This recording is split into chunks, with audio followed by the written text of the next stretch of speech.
జై భీమ్ మిత్రులందరికీ మొన్న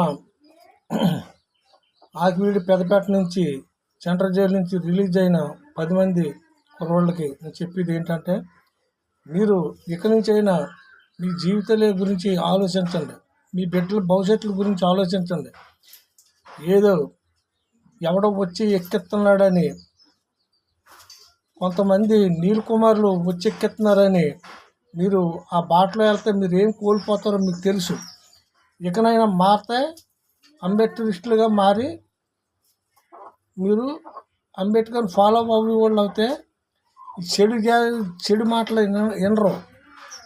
అయినా ఎవరైనా సరే అంబేద్కర్ ఇష్టలుగా ఉండగలిగితే ఎవడైనా బుద్ధిజం తీసుకోండి, లేదా హిందూ మతంగా కొనసాగండి.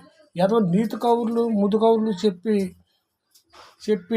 వాళ్ళు మాటలు వినొద్దు. ఎందుకంటే వాళ్ళు గడిచి బతికేస్తున్నారు కాబట్టి వాళ్ళు ముదు కౌరులు చెప్తారు. మీ దగ్గరికి స్వానుభూతి కింద వచ్చారంటే ఓ దెబ్బ తిన్నారు, మిమ్మల్ని పలకరించి కూడా ఉండడం. మీరు అది గమనించి మీ పిల్లల జీవితాల గురించి ఆలోచించుకోండి. ముందు ఎవడైనా సరే మీకు చెప్తున్నాం, ఇవాళ రూపాయి 50,000 కావాలంటే వడ్డీ డబ్బులు కూడా ఎవడు ఇచ్చిపోడు లేరు. మాది పేరు చెప్తే మీరు అది గమనించండి. కౌలు చెప్తే ఎవడైనా చెప్తాడు వచ్చి మీకు. మీరు అది గమనించి మీరు ముందు